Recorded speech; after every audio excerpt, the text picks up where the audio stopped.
benevolence and compassion of middle age, or to leave it naked and callow. I have tried, as far as possible, to present the I character as the gawky observer that he was at the time, and to keep my present opinion in the background.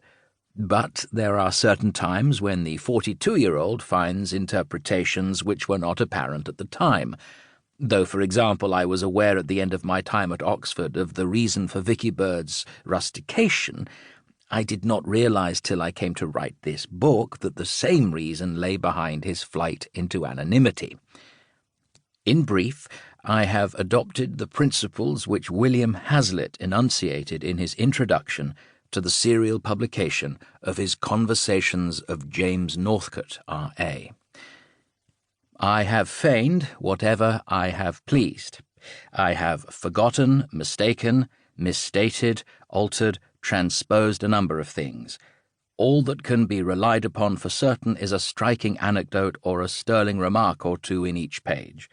These belong as a matter of right to my principal speaker. I have, however, generally taken him as my lay figure or model, and worked upon it, selon mon gré, by fancying how he would express himself. I have also introduced little incidental details that never happened, thus, by lying, giving a greater air of truth to the scene, an art understood by most historians. In a word, Mr. Northcote is only answerable for the wit, sense, and spirit there may be in these papers. I take all the dullness, impertinence, and malice upon myself. A.C.M. London, July, 1951. Part 1. The Poet and the Seer. Prelude. The Illusionist of Islington. On the evening of the day when the death was announced of Aleister Crowley, the self-styled knight-elect of the Sangreal, master of Thelema, and the mega-beast, the beast 666 of the Apocalypse, Tom Dryburgh was dining at a house in Kensington. Over dinner, Dryburgh related how, when he was writing the William Hickey column in the Daily Express, he received one day a telephone call from a man who asked him if he would be interested in acquiring any Crowleyana. On replying that he might be, Tom was told that he should call at an address in one of the less fashionable streets of Islington at 6 p.m. on the following day. There he found a man who said that though, as a theatrical conjurer by profession, he usually had no difficulty in gaining his livelihood, at that present moment, owing to ill health and bad fortune, he was in straitened circumstances.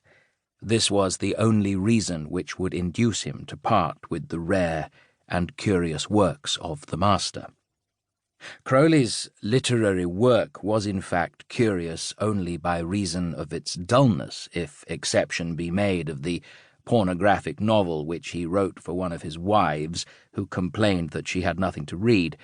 The only thing Dryburgh picked out as interesting was a red leather volume enclosed in a beautiful 18th-century silver holder designed originally for a book of hours. This volume, which had been made especially to fit the silver holder, was one of Crowley's private diaries in which he was used to record his sexual and magical operations. It contained the names of a surprising number of people whom one would not have connected either with magic in general or Crowley's brand in particular, and their signed oaths of allegiance to the beast. Dryburgh asked the conjurer how this volume had come into his possession, but this the man was unwilling or unable to disclose. Some time later, Crowley gave dinner to Dryburgh.